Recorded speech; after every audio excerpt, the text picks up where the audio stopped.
Hello everyone, मेरा नाम है रैना और आज मैं आप सबके लिए लाई हूँ हमारे गुजरात के खेरगाम में एक बहुत पुराने थिएटर में घटी हुई एक बहुत ही खतरनाक भूतिया घटना की कहानी।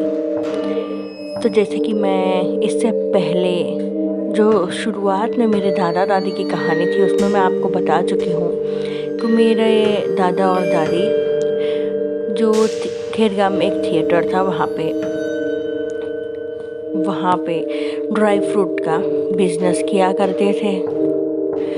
वो शुरुआत में दिन में और आधी रात तक अपनी दुकान चालू रखते थे और लोग आते जाते वहाँ से ड्राई फ्रूट और जो भी कुछ खाने पीने का मन करे वो लेके वहाँ से अपने घर जाते थे।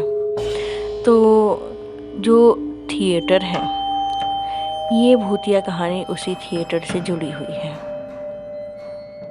एक्चुअली वो जो थिएटर है, बात ये है कि लोग कहते थे कि वहाँ पे किसी बूढ़ी औरत के भूत का साया घूमता है, जो रात को वहाँ पे रुकने वाले को या फिर जो रात में पिक्चर देखने उस थिएटर में आ रहे हैं उन लोगों को परेशान करती है, अपने होने का एहसास करवाती है, क्योंकि वो उस जगह को अपनी जगह मानती है। तो उस थिएटर में एक भिखारी रहता था। वो रोज़ उसी थिएटर में एक साइड में जगह थी, वहाँ पर वो सोया करता था। सुबह वो भीख मांगता था और रात को जो कुछ भीख से मिले हुए पैसे थे उससे खा पी कर वहीं पर थिएटर के बाहर सो जाता था। उसका न कोई घर था न कोई ठिकाना, आज यहाँ तो कल वहाँ, ऐसे घूमते भटकते उसने इस थिएटर के पास अपनी परमानेंट जगह बना ली थी। लेकिन वो भी यहाँ पर शांति से रह नहीं पाता था, क्योंकि वो जो बुढ़िया क्या भूत था वो उसे रोज़ परेशान किया करता था। परेशान कैसे करता था? जैसे कि वो भिखारी रात को सो गया है तो उसे लगता था कि अचानक से किसी ने उसको थप्पड़ मारा। फिर वो उठकर जाग जाता था और अपने आसपास देखता था तो उसको अपने आसपास कुछ दिखाई नहीं देता था। फिर वो वापस सो जाता था, वापस से कोई उसे थप्पड़ मारता था। वो फिर उठ के देखता था तो आसपास कोई नहीं होता था। वो सोचता था कि कोई आदमी है जो उससे मजाक कर रहा है, लेकिन उसे ये नहीं पता था कि उसके साथ कोई मजाक नहीं हो रहा है, बल्कि एक भूत उसके साथ खेल खेल रहा है। उसके साथ ये हरकतें कुछ इस प्रकार होती थी कि जब अमावस्या की रात होती थी तो ये हरकतें उसके साथ बहुत ज़्यादा होती थी। पर बेचारे के पास रहने का कोई ठिकाना नहीं था, तो वो ये सब सहते हुए वहीं पर सो रहा था। जब इंसान के सर पे छत नहीं होती है, जब इंसान के पास खोने के लिए कुछ नहीं होता है, तो उसके मन से डर भी खत्म हो जाता है और उस भिखारी के मन से भी ऐसा हर टाइप का डर निकल चुका था और अब वो हर एक चीज़ें सहकर वहीं पे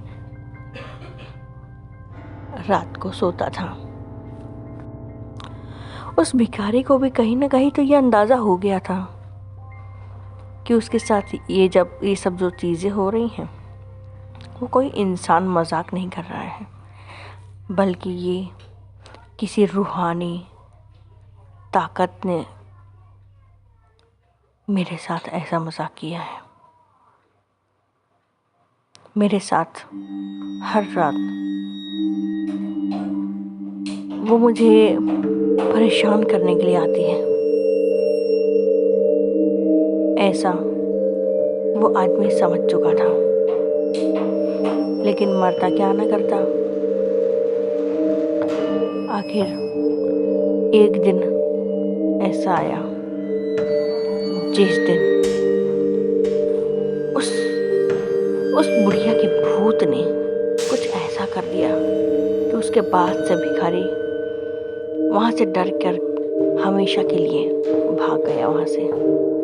एक रात जब भिखारी उस थिएटर के बाहर सो रहा था तो उस बुढ़िया ने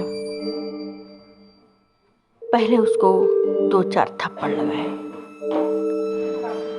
जैसे कि वो हमेशा उसके साथ करती थी। उसको एक बार थप्पड़ लगाया, वो भिखारी जाकर देखा, फिर सो गया। फिर दूसरी बार थप्पड़ लगाया, वो भिखारी फिर उठा, फिर सो गया। ऐसे उसने 2-3 बार मारा। उसके बाद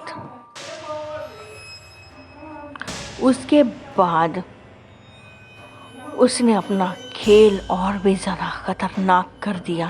वो जो चुड़ैल थी, चुड़ैल तो नहीं, उसे भूत ही कह सकते हैं, क्योंकि वो कुछ इतना ज़्यादा डरावनी भी नहीं थी। चुड़ैल तो बहुत लेवल तक चली जाती हैं, मतलब इंसान को मार देती हैं, उनका जान ले लेती हैं। पर उस बुढ़िया का भूत उतना कोई नुकसान नहीं पहुंचा रहा था। बस वो चाह रही थी कि जिस जगह को वो अपना घर मानती है, बस उस जगह से वो भिखारी दूर चला जाए। तो उस बुढ़िया के भूत ने क्या किया, उस भिखारी को उस रात इतना मारा कि वो बेचारा आधा जिंदा और आधे मरे की हालत में पहुंच गया। और फिर उस भिखारी के एक पैर को पकड़ा और हवा में ही उसने घसीटते हुए उसको उस थिएटर के गेट के बाहर फेंक दिया। वो भिखारी बेचारा डर गया और वो वहाँ से भाग गया। फिर दूसरे दिन वो भिखारी वहाँ पर खड़े होकर भीख तो मांगता, लेकिन सोने के लिए कहीं दूर जाकर दूसरी जगह पर अपना बसेरा बना लिया था। तो वो वही दूसरी जगह पर जाके सोता। मेरी जो दादी थी, उनकी ड्राई फ्रूट की दुकान थिएटर के एकदम सामने थी। और हालांकि जैसे कि मैंने बताया था पहले की वीडियो में कि वो रात के आधी रात तक तो दुकान चालू रहती थी। तो उन्होंने नोटिस किया कि वो भिखारी जो पहले सोता था वो अब नहीं है वहाँ पे। तो एक दिन उन्होंने उस भिखारी से पूछ लिया कि भाई क्या बात है, रात को पहले आप यहाँ पर सोया करते थे, अब आप रात को दिखाई नहीं देते हो। तो उस भिखारी ने मेरी दादी को अपने साथ हुई सारी बात बता दी कि ऐसा ऐसा हो रहा था मेरे साथ, इसलिए मैंने वो जगह बदल दी। मेरी दादी भी ये सुन के काफ़ी शॉक हुई कि ऐसा कैसे हो सकता है उसके साथ। और उसके साथ ये जो भूतिया कांड होता था ये लगभग 3 बजे के करीब होता था, और उस टाइम वो रास्ता भी पूरा सुनसान हो जाता था। तो उस भिखारी को कोई देखने वाला कोई था नहीं, तो किसी को पता भी नहीं चलता कि यहाँ पे क्या हुआ है क्या नहीं हुआ है। तो ये सब सुन के मेरी दादी तो एकदम शॉक हो गई और उन्होंने ये बात मेरे दादा को बताई। दादा भी ये सुनकर शॉक हो गए, बोले अच्छा इतने महीनों से हम भी यहाँ पर दुकान लगा रहे हैं, हमें तो ऐसा कुछ फील नहीं हुआ। लेकिन अगर ऐसा है तो हमें रात को उस साइड नहीं जाना चाहिए।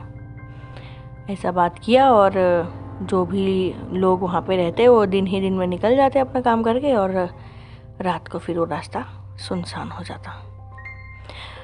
तो ये कहानी मेरी दादी ने मेरी बड़ी बहन को बताई थी, मेरी बड़ी बहन ने मुझे बताई, तो मुझे लगा कि मुझे आप सबको तो ज़रूर बताना चाहिए। इसलिए मैं आप सबको अपने चैनल पे ये भूतिया कहानी शेयर कर रही हूँ। ये भूतिया कहानी आप सबको कैसी लगी आप कमेंट करके बताइए।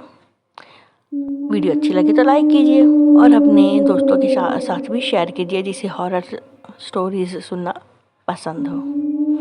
धन्यवाद। आपका दिन मंगलमय हो।